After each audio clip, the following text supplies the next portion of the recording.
చాలా క్లుప్తంగా దేవుని యొక్క దాసులు కార్యక్రమాన్ని చక్కగా నడిపించుకుంటూ వచ్చారు. చాలా సంతోషకరమైన విషయం. ఈరోజు దేవుడు అద్భుతకరమైన కార్యాన్ని ఈ గ్రామంలో జరిగించబోతున్నారు. దేవుని కృపను బట్టి దైవజనుడు ఇమానుయేలు, దైవజనురాలు దైవశాంతి పట్ల దేవుడు అద్భుతకరమైన నడిపింపుని దేవుడు ఏర్పాటు చేసి మరి వారి పట్ల జరిగించిన కార్యాన్ని బట్టి పెద్ద కుమారుడు పెద్ద కుమార్తెకు అనుగ్రహించిన కుమార్తె పుట్టినరోజు కార్యక్రమాన్ని ఈరోజు ఇక్కడ ఏర్పాటు చేసి ఉన్నారు. అలాగే చిన్న కుమారుడు చిన్న కోడలను కూడా దేవుని సేవకుడిగా సేవకురాలుగా అభిషేకించడానికి ఈ నిర్ణయాన్ని ఏర్పాటు చేస్తున్నారు. చాలా సంతోషకరమైన విషయం. ఈ గ్రామంలో ఒక దైవ సేవకుడు ఉండటం కూడా గ్రామానికి దేవుని కృపలందున వారి దేవుడు అనుగ్రహించిన కుమారుడిని కోడల్ని వారి చేత కట్టబడిన సంఘంలో దైవ పరిశీలన చేయడానికి దేవుడు నిర్ణయిస్తున్న విధానాన్ని బట్టి చాలా దీవెనకరమైన విషయం. మరి ఎలాంటి పరిస్థితి అయినప్పుడు కూడా రాత్రి సమయంలో ఫోన్ చేస్తే వర్షం చాలా బీభత్సంగా ఉంది అని ఇమానుయేలు నాతో చెప్పారు. ఏం పర్వాలేదు, వర్షం వచ్చినా ఆ వర్షం కింద అభిషేకం చేద్దాం, భయపడాల్సిన పని లేదు. అయినా దేవుడు వాతావరణాన్ని అనుకూలింపజేస్తాడు, దేవుడి పని దేవుడు జరిగిస్తాడని దేవుని యొక్క నడిపింపులో మాట్లాడుకున్నాం. దేవుని పని బట్టి వాతావరణం కూడా మంచిగానే, వర్షం వచ్చినా కూడా మరి బయట కూడా చక్కగా మరి ఏర్పాటు చేస్తున్నారు. మరి ఒక్క గోడే కట్టాలనుకున్నారు, కానీ రెండో ప్రక్క గోడను కూడా దేవుడు కట్టించాడు. దేవుని కృపలో ప్రభు నిలబడి మరి హాస్పిటల్కి ఎంతో ఖర్చు అయినప్పుడు కూడా మన చీరాల్లో సేవకుల కూడికి ఏర్పాటు చేసినప్పుడు కూడా మరలా మందిర నిర్మాణాన్ని ఇక్కడ కట్టడానికి ఏర్పాటు చేసిన విధానం అయినప్పుడు కూడా మళ్ళీ అభిషేక కార్యక్రమాన్ని పుట్టినరోజు కార్యక్రమాన్ని జరిగించడానికి దేవుడు సిద్ధపరిచిన విధానం చాలా అద్భుతకరమైన విషయం, చాలా సంతోషకరమైన విషయం. దైవస్వరూపి సహవాసంలో మరి దైవజనులు పిలిపించి ఈ సంతోష కార్యక్రమం జరిగించడం కూడా మైమలిగిన కార్యము. దేవుని కృప బట్టి మరి నాకు కూడా ఇచ్చిన సమయాన్ని బట్టి ఈ స్థలం చేసిన ప్రభు బిడ్డలందరూ కూడా నా హృదయపూర్వక వందనాలు చెల్లిస్తున్నాను. దేవుని నామంలో ప్రభువు నామాన్ని బట్టి ప్రభు మహింపరచబడుగాక. దేవుని స్తోత్రం. ఇన్ని కార్యాలు అనారోగ్య పరిస్థితుల్లో ఉన్నప్పుడు కూడా పరిస్థితులన్నీ క్రమాన్ని జరిగించుకుంటూ దేవుడు ఇలాంటి మహిమ కార్యం జరిగిస్తున్నాడంటే మరి మనందరూ కూడా ప్రభువుని గణపరచవలసిన అద్భుతకరమైన క్రియ అన్నమాట. ఎందుచేతనంటే ఒక వ్యవసాయకుడు ఉన్నాడు, వ్యవసాయకుడు పంట బాగా పండుతుంది, కుటుంబం బాగా దీవించబడింది, పిల్లలందరూ కూడా మంచి ఉద్యోగాలు చేస్తూ ఉన్నారు, దేవుని భక్తిలో సాగుతూ ఉన్నాడు. అదే గ్రామంలో ప్రార్థన చేస్తున్న కుటుంబాల్లో దరిద్రత మరి లేమి మరి కుటుంబాల్లో లోట్లు జరగటం గమనించి వారు వెళ్ళి ఆయన అడిగారు, అయ్యా నువ్వు దేవుని మందిరానికి వెళుతున్నావు, మేము దేవుని మందిరానికి వెళుతున్నాం, నీవు ప్రార్థన చేస్తున్నావు, మేము ప్రార్థన చేస్తున్నాం, నీవు భక్తి కలిగిన వాడే ఉన్నావు, మేము భక్తి చేస్తున్నాం, కానీ నువ్వు దీవించబడుతున్నావు, మేము దీవించబడతలేదు, దీనికి కారణం ఏమిటని వారు అడిగారు. అడిగినప్పుడు ఆయన ఒక విషయం చెప్పాడు, అయ్యా దీనిలో ఏం మర్మం లేదు, నేను చేస్తున్న పని ఒకే ఒక పని, నా పారతో గాడి త్రవ్వి దేవుడి సన్నిధి నడుపుతున్నాను అన్నాడు. నా పారతో గాడి త్రవ్వి దేవుడి దగ్గర నడుపుతున్నాను. దేవుడేమో మరలా ఆయన పారతో గాడి త్రవ్వి నా ఇంట్లోకి నడుపుతున్నాడు అన్నాడు. దేవుని స్తోత్రం. నా పార కంటే దేవుని పార పెద్దది, నా పార కంటే దేవుని పార పెద్దది అన్నాడు. కనుక దేవుని యొక్క అద్భుతకరమైన విషయాల్లో నువ్వు ఎంత దేవుని దగ్గరికి నడిపిస్తూ ఉంటావో అంతగా దేవుడు నిన్ను దీవిస్తూ ఉంటాడు. దేవుని బిడ్డలమైన మనం, దేవుని సేవ చేసే మనం ఎంత విరివిగా మనం వెదజల్లుతామో అంత విరివిగా దేవుడు నడిపిస్తూ ఉంటాడు. దీనిలో భయపడవలసిన పని లేదు, కంగారు పడవలసిన పని లేదు, ఆందోళన చెందవలసిన పని లేదు. నేను త్రవ్వే పార కంటే నా దేవుడు పంపించే పార, త్రవ్వే పార అది పెద్దది. నేను ఇచ్చే దానికంటే ఆయన ఇచ్చే దీవెన గొప్ప దీవెన. అందుకనే నేను సమృద్ధి కలిగిన వాడుగా ఉన్నాను అంటాడు. కానీ దేవుని సేవకులమైన మనం దైవ స్వరూపే సహవాసమే కావచ్చు, వేరే సహవాసమే కావచ్చు, పిచ్చినతనంతోనూ మరి ఆ సనుగులతోనూ లేక అనుమానాస్పదాలతోనూ చేద్దామా వద్దా, ఇద్దామా వద్దా అనే అనుమానాలతో మనం జీవిస్తే మన జీవితాలు, మన బ్రతుకులు, మన కుటుంబాలు అంత దరిద్రంగానే ఉంటాయి.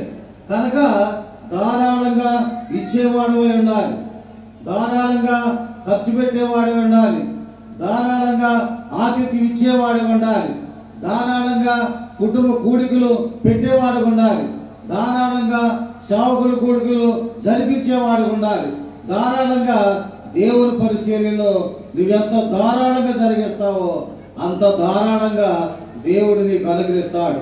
నీ చేయి పెద్దదే, మన చేయి చిన్నది, కానీ దేవుడి చేయి పెద్దదని మనం గమనించాలి. మన చేతితో, చిన్న చేతితో దేవుడికి అనుగ్రహిస్తే పెద్ద చేతితో దేవుడు అనుగ్రహిస్తాడు. చూడండి, క్లుప్తంగా నేను ముగించి వేస్తాను. నిర్గమకాండం 31వ అధ్యాయము 12వ వచనంలో క్లుప్తంగా వాక్యం చెబుతూ వెళ్ళిపోతాను. నిర్గమకాండం 31వ అధ్యాయము 12వ వచనాన్ని ఈరోజు మనం ధ్యానం చేద్దాం. మన దేవుని యొక్క కృపను బట్టి చిన్న బాబుని, చిన్న కోడల్ని దేవుని సేవకులుగా, సేవకుడాలుగా అభిషేకిస్తున్న సమయంలో దేవుడు చేస్తున్న పని ఏమిటో మనం చూద్దాం. 31వ అధ్యాయం 12వ వచనం.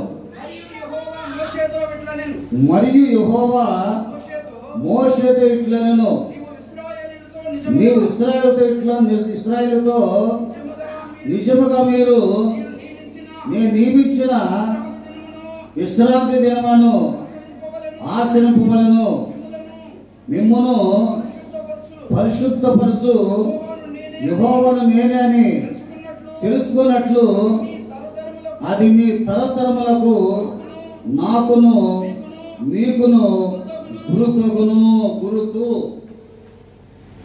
నేను పరిశుద్ధపరిచే దేవుడను, పవిత్రపరిచే దేవుడను, విశ్రాంతి దినాన్ని పరిశుద్ధంగా ఆచరింపజేసే దినాన్ని దేవుడను, నా కొరకు ఆరాధింపజేసే బిడ్డలుగా చేసేవాడు నేనే.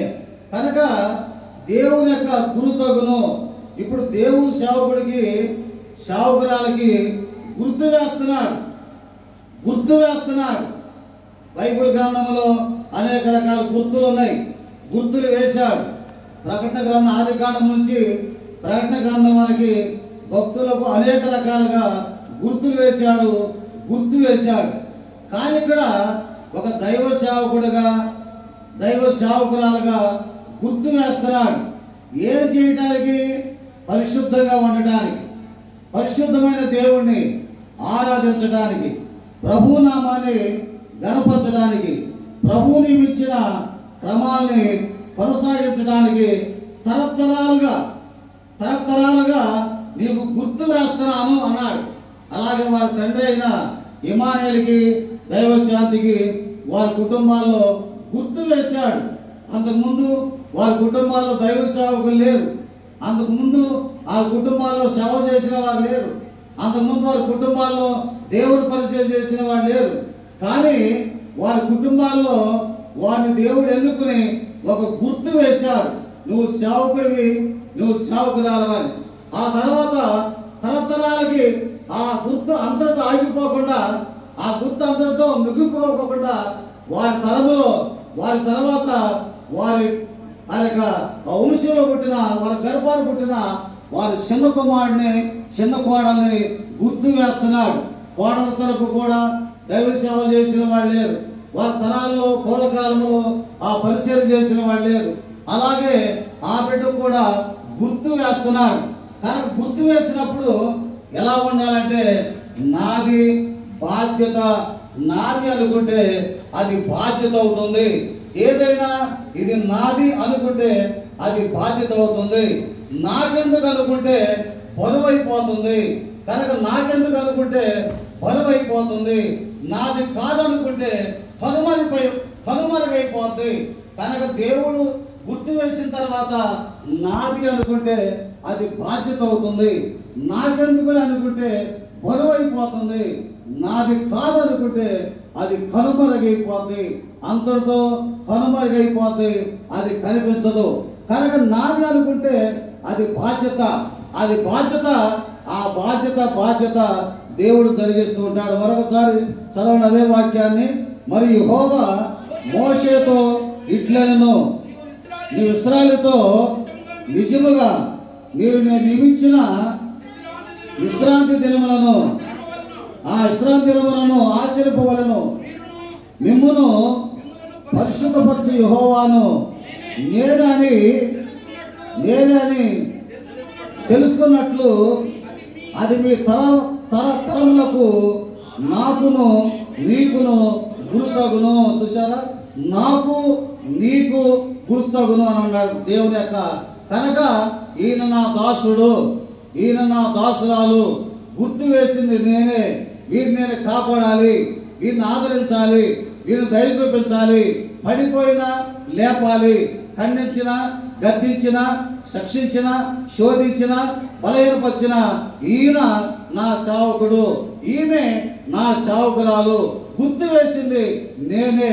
కనుక వీరి పట్ల నా కరుణ చూపించాలని నాకును నీకును గుర్తగునని దేవుడు ధర్మశాస్త్రంలో చక్కని మాట వ్రాయబడి ఉంది. కనుక ఈరోజు గుర్తు వేస్తున్నాడు. అలాగే స్థలంలో ఉన్న వారు కూడా దేవుడు గుర్తు వేశాడు. ఆ గుర్తును మనం కాపాడుకుంటాము, ఆ గుర్తును చెడగొట్టుకుంటాము, చెరిపేసుకుంటాము, మనకు మనమే యోచన చేయగలిగిన వారంగా మనం ఉండాలి.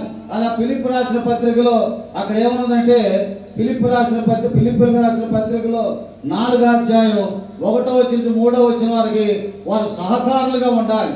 దేవుని సేవలో సహకారులుగా ఉండాలి. దేవుని సేవలో సహకారులుగా ఉండాలి. దేవుని సేవకులు సహకారులుగా ఉండాలని ఫిలిప్పీలకు రాసిన పత్రిక 4వ అధ్యాయము 1 నుంచి 3వ వచ్చిన వారికి వారి పరిచర్య చేసేవారు ఉండాలి. పరిచర్యలో ముందుకు సాగేవారు ఉండాలి. వారు అనేక మందికి సహకారులుగా ఉండాలి. నేను చెప్పాను కదా, నాది అనుకుంటే బాధ్యత అవుతుంది, నాకెందుకు అనుకుంటే అది బరువైపోతుంది, నాది కాదనుకుంటే అది మరుగైపోతుంది, కనుమరుగైపోతుంది. అలాగే సహకారులుగా ఉండాలి. దేవుని పరిచర్య, దేవుని చేత గుర్తు పొందిన మనము పరిచర్య చేస్తూ ఉండాలి. పరిచర్యలో సహకారులుగా ఉండాలి. అలాగే ఫిలిప్పీలకు రాసిన పత్రిక 2వ అధ్యాయము 19 నుంచి 23వ వచనంలో పరిచర్యలో నిమగ్నమై ఉండాలి. ఇది దేవుడి పరిచర్య, ఇది దేవుడి పని, ఇది దేవుడు చేసే కార్యక్రమం. ఈ కార్యక్రమంలో నేను ఉన్నాను కనుక ఈ పరిచర్యలో నిమగ్నం ఉండాలని ఫిలిప్పీ సంఘానికి పౌలు గారు తెలియపరుస్తున్నాడు. 2వ అధ్యాయము 19 నుంచి 23వ వచనం వరకు చక్కని మాటలు దేవుడు తెలియపరుస్తున్నాడు. ఏమందో చూడండి.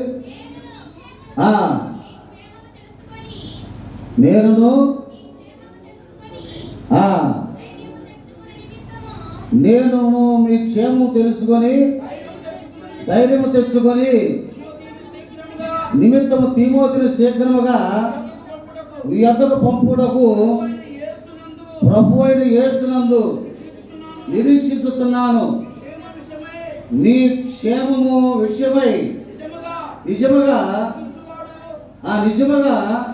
చింతించువాడు అతని వంటి వాడెవడను నా యొద్ద లేడు. చూసారా, కనుక మీ క్షేమ విషయంలో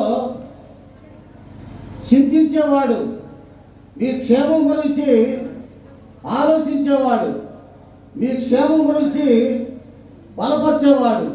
మీరందరూ క్షేమంగా ఉండాలని, ఆనందంగా ఉండాలని మీ కొరకు కోరుకునేవాడిని నా యొద్ద నుండి పంపుతున్నాను. కనుక అలాంటి వాడిని పరిశీలన చేయడానికి మీ సంఘానికి పంపుతున్నాను. షాగిడిపాడు సుమారుగా 7-8 మంది కనిపించింది, నాకు కనిపించింది అని చెప్పారు. కానీ నేను చెప్పే మాట ఏమిటంటే, ఎవరైతే దైవ సేవ చేస్తున్నాడో, ఎవరైతే దేవుని సేవకుడిగా అభిషేకించామో వారికి చెబితేనే అది ఖాయం. కానీ మీ అందరూ మీరు దేవుడు దర్శనాలు చూపిస్తే అది కాదు అని అన్నింటిని కూడా పక్కకి నెట్టి వేశాను. సుమారుగా 7-8 మంది చాగిటిపాడు గ్రామం నాకు కనిపిస్తుంది, నేను సేవ చేసినట్టు కనిపిస్తుంది, ఆత్మ రక్షించినట్టు కనిపిస్తుంది అని చాలా మంది చెప్పినప్పుడు కూడా అది సరైన దారి కాదు, సరైన మార్గము కాదు. ఎవరైతే యాజకుడిగా, ఎవరైతే లేవీయుడిగా, ఎవరైతే సేవ చేస్తున్నారో వారికి దేవుడు చూపిస్తే అది వారే నీ ఇంట్లో కూర్చొని నిన్ను కూడా బయటికి పిలిచి, నువ్వు సేవకుడు నాయన, నీకు అభిషేకం చేస్తావని నిన్నే బయటికి తీసుకొచ్చి నీకు అభిషేకం చేస్తాం. కనుక నీవు ఎన్ని తంత్రాలు పడినా, ఎన్ని ప్రయోగాలు చేసినా పరిస్థితి లేదని మేము మాట్లాడాం. కనుక దేవుని కృపలో మీ కొరకు చింతించేవాడు, మీ కొరకు బాధపడేవాడు, మీ కొరకు కన్నీరు కాచేవాడు దైవ సేవకుడు కుమారుడిని దేవుడు ఎన్నుకున్నాడు. కనుక అది చిన్నవాడైనా పెద్దవాడైనా వారి మరణి దేవుడు వింటాడు అని బైబిల్ గ్రంథంలో వ్రాయబడి ఉంది.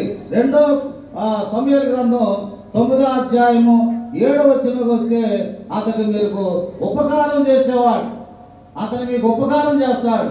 అతని తండ్రికి మీరు ఉపకారం చేశారు, వారి కుటుంబంలో ఉపకారం చేశారు, సేవలో సంఘం కట్టబడటానికి ఉపకారం చేశాడు. మీకు ఉపకారం చేయటానికి ఉపకారం చేసే సేవకుడిగా నేను సిద్ధపరుస్తున్నాను. కనుక దైవ సేవకుడు పరిచర్యలో సహకారిగా ఉండాలి, పరిచర్య చేసేవాడుగా ఉండాలి.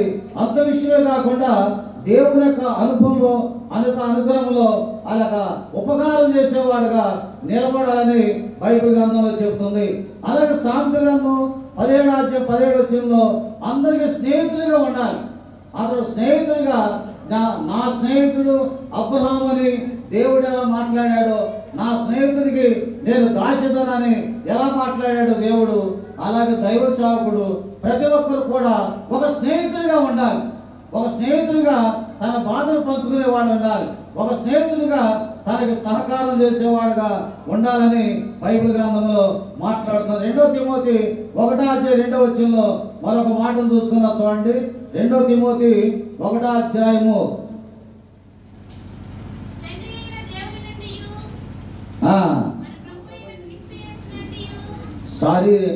2వ యోహాను సువార్త 2వ యోహాను పత్రిక 1వ అధ్యాయం 2వ వచనం. 1 యోహాను రాసిన పత్రిక 1వ అధ్యాయము 2వ వచనం చదువుకుందాం.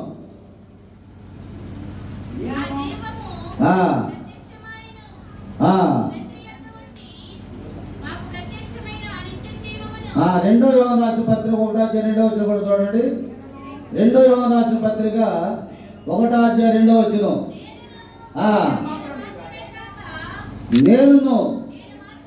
నేను మాత్రమే కాక సత్యము ఎరిగిన వారందరూ మనలో నిలుచు, మనలో ఎల్లప్పుడూ ఉండు సత్యమును బట్టి మేము నిజముగా ప్రేమించుతున్నాను. దైవ సేవకుడు నిజముగా ప్రేమించేవాడు ఉండాలని గ్రంథంలో 2వ యోహాను పత్రికలో మాట రాయబడి ఉంది. కనుక ప్రేమించేవాడు ఉండాలి, కనుక ప్రేమ చూపించేవాడు ఉండాలి. విరోధాలు పెట్టుకోవడం కానీ, కోపం పెట్టుకోవడం కానీ, ఖర్చు పెట్టుకోవడం కానీ, క్రోధం పెట్టుకోవడం కానీ, శపించడం కానీ, శాపశ్రయ పలకటం కానీ, అది ఏది మాట్లాడినా కూడా అది ఉపయోగార్థం లేదు. కానీ ప్రేమించేవాడుగా ఉండాలని దేవుని మాటలు రాయబడినాయి. అలాగే యోహాను సువార్త 8వ అధ్యాయం 8వ అధ్యాయము 31వ వచనంలో కూడా అనేక మందిని శిష్యులు చేసేవాడు ఉండాలి. కాబట్టి యేసు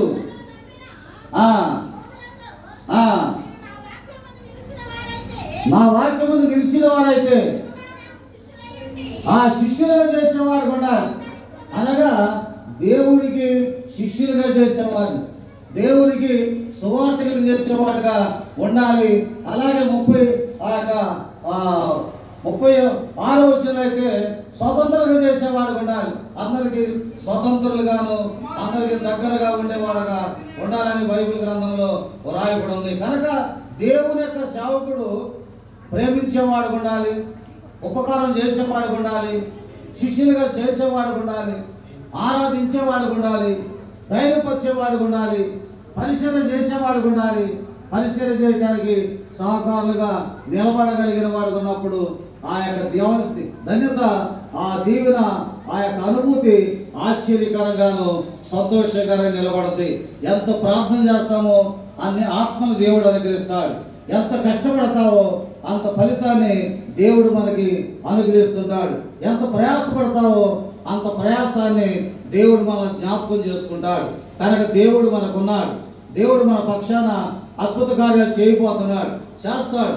కనుక ఆయన చేత గుర్తించబడిన వారుగా ఉన్నాం, ఆయన చేత ఎన్నిక చేయబడిన వారు ఉన్నాం, ఆయన చేత గుర్తు వేయబడిన వారు ఉన్నాం, ఆయన చేత మరి దేవుని దగ్గరికి చేర్చబడిన వారు ఉన్నాం. కనుక దేవుడే అద్భుతకరమైన కార్యాన్ని దేవుడు జరిగిస్తాడు. తగిన జ్ఞానాన్ని, వివేకాన్ని, తెలివితేటల్ని దేవుడు అనుగ్రహిస్తాడు.